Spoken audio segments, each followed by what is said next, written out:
Hello to my fellow physical media collectors. I am a Bit10, but you can call me Hans if you want. I decided to do something like a little different with my photocard collection videos. I used to just talk about the cards, but I don't know, I was like getting bored with it. So, I don't know, I was decided I wanted to try something new. And I mean, I watch a lot of movies, and I think that like these longer videos can give me some time to actually talk about maybe just the best and worst movie that I watched within that given month. But this one is combining January and December, both the movies that I watched and the photo cards that I got. And this is also just like movies that I've either just watched for the first time or I haven't seen in so long because I think it's probably more fun for everybody if I'm talking about those kinds of movies and not the B movie that I've seen for like a million times. So, anyway, let's get into it. We're gonna start with the worst movie. A Cinderella Story Christmas Wish, released in 2019. It actually filled me with so much rage. It is so bad, I want to give you a 0, but that's not possible. So I give you a 1. Literally, it's that Tyra Banks quote. In my initial review, I literally put bad, hate, loathe in all caps because, like, I hated it so much, and I think I should rewatch it for this, but I just, like, don't think I could mentally handle rewatching it. It was just, it was not good. So this entire review is based purely off of my initial review of it, and that's fine. Um, the thing is with this is it has everything a Cinderella movie should have, like a dead dad, evil stepmother, awful stepsisters, and a semi-attractive boy to fall for. Except I don't think it worked. Like, even with the basics, I think Miss Camilla Cabello's Amazon Cinderella is better, and I hated that one just as much. But at least in the Camilla Cabello Cinderella, I think she actually lost a slipper, which, I mean, in all honesty, you don't really have to creatively, you don't have to always have her lose a slipper. I mean, the Hilary Duff Cinderella is one of my favorite Cinderella remakes, and she lost her, MP3 player. This one, she, like, lost a snow globe, but she didn't even actually, like, lose it. Her stepsister stole it. So I don't think there was really anything that the boy had to give her, because I think he knew her identity even before the big party. So, like, it's just not good. It's not good story-wise. It's bad. You know, um, it's like, sure, there were some funny parts. This is where I would put an example of a funny part if I could think of one. So I'm not quite sure if there was anything actually funny about it. I think her super cheap pink wig got snatched at one point. So, I mean, that was probably pretty good if it did happen. Um, Speaking of the she or her, our female pronoun using main character, our Cinderella is played by Allie from Austin and Ally. You know, the girl, and not the one who ended up playing Jeffrey Dahmer in a pretty good biopic of him. I was just unimpressed with her acting and singing, and I'm not even sure if she was a singer in Austin and Ally. Like, I don't remember that show all that much. Um, but I don't know, I just was unimpressed, and it wasn't even just her. I think everyone was underacting. Um, I will give some credit to the steps. They were so bad, but I think like they acted that pretty well. I don't know. I kind of respect it, but I just can't stand the characters. Um, I think, in all honesty, the only emotions that were acted correctly were like happiness, joy, elation, smiling, laughing. If someone had to be sad or angry, it was just like emotionless, not compelling at all. Um, the one scene that I think of specifically is the notable "you can't go to the ball" scene that every single Cinderella movie has. Like in this one, first, obviously the stepsister steals the dress that Allie's best friend made for her based off this dress that she sees in a window that she's like, I could never afford that. And then she makes some like gross alterations. And then the stepmom burns Allie's invitation directly in front of her, just with a candle. And keep in mind that Allie has been dreaming of attending the party because she wants to see Mr. Mediocre again. They were kind of hitting it off. But you know, what do you think she does? Do you think she screams, cries, maybe poops her pants? No. All she does, I swear to God, all she does is just slightly reaches her hand out and goes, no, please, stop it. Like, I would have liked a little emotion. Like, you know, let me direct the movie, huh? Let me direct it. But one final comment is, if you still are not convinced to not watch this movie, the stepmother's accent hurt my ears so much that I considered stopping the movie right before the resolution because she suddenly had more speaking lines. All in all, 1 out of 10. We'll never watch this again. Now, what did I think was the best movie of December and January? I'm so glad you asked because I've been dying to talk about this movie. I first heard about it from a movie review from Eddie Burback. He talked about how much he liked it or hated it.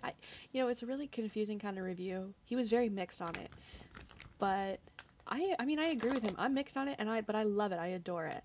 I think that's why I think the best movie that I watched was the 1990 Troll 2 movie. I think it could also be called Goblin, but I know that's another like shitty movie that Curtis Connor did a review on, so I'm not sure if Troll 2 is also called Goblin. But here's the thing, this is not a sequel. Okay? You do not have to watch Troll 1 to enjoy this movie. This is just camp and it's good. And I adore it. I love it. I actually did rewatch it just so I could write this. It's one of those so bad it's good. It has the clunky, unsure dialogue, absolutely wild scenes, and pretty decent gore that I've come to love in my late 80s, early 90s camp horror.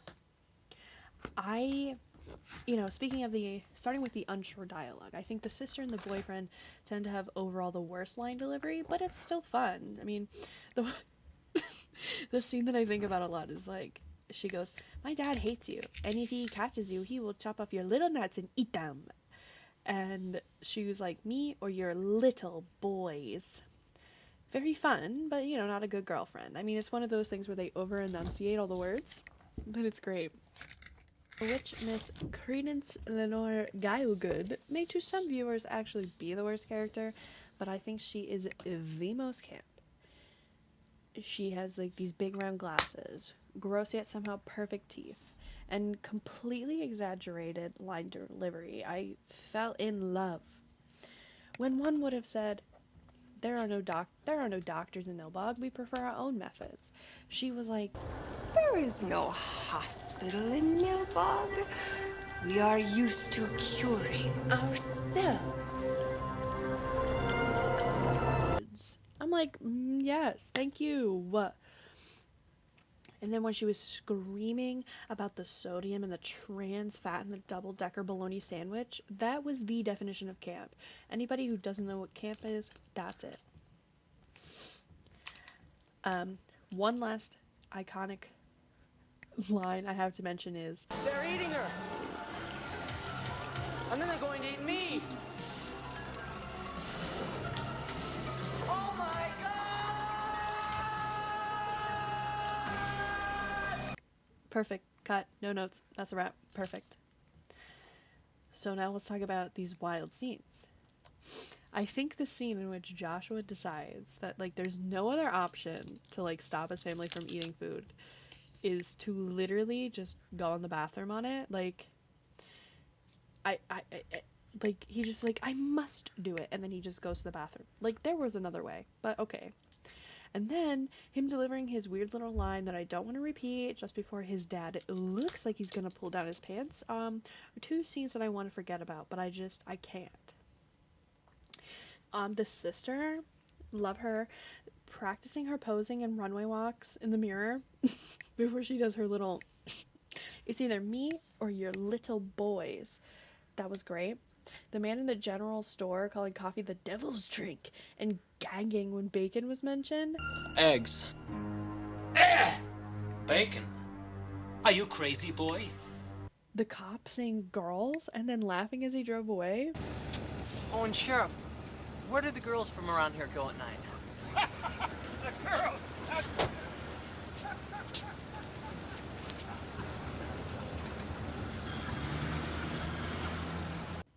Force feeding ice cream.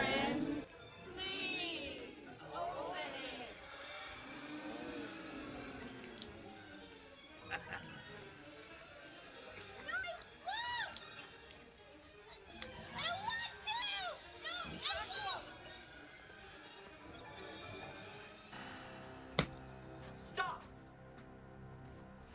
What are you doing to my son? We were giving him some ice cream. And then a dead grandpa showing up with a Molotov cocktail. Grandpa!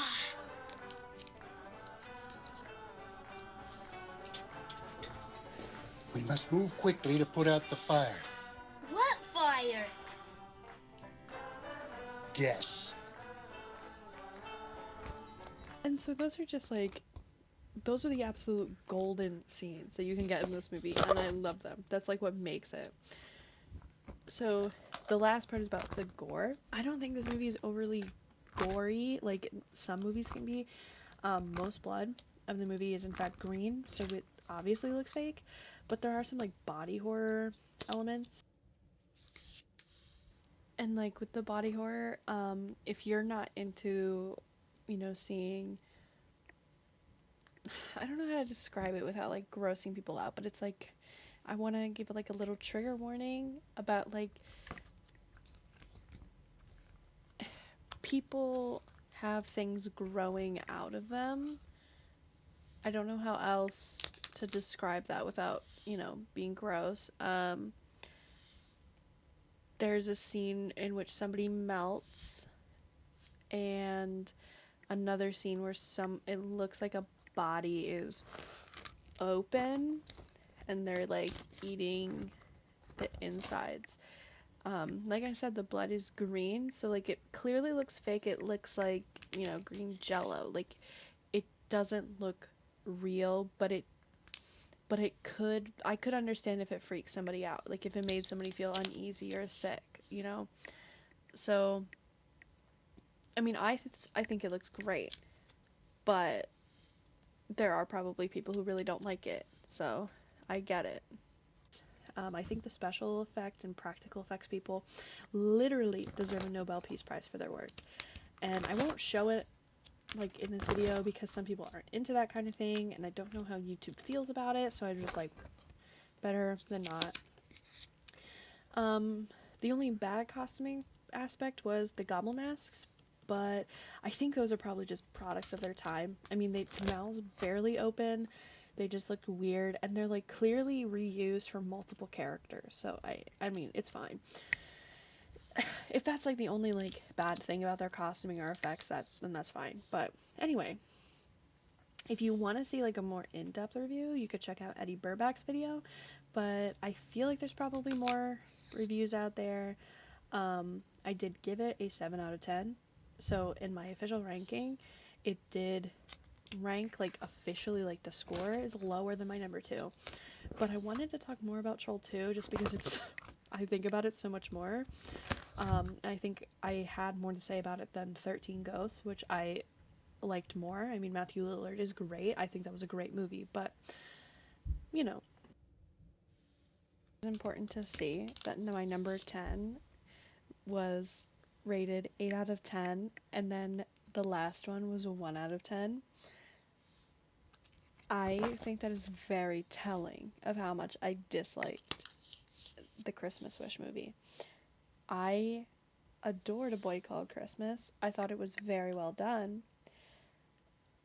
But there were just more movies that I liked more than that, you know? If I hadn't watched the Christmas Wish movie, you know, A Boy Called Christmas would have been reluctantly number 10. But, you know, I watched a movie worse. So much worse that it had to be that there, you know? Something has to be, there's always has to be a bottom of the list. Thankfully, this one was easy. But yeah, that's pretty much all I have for this one. Let me know if you guys like this concept or not. I really liked it, so I might continue to do it anyway. But yeah, thank you so much for watching. Have a great day, have a great week, and I will see you next time.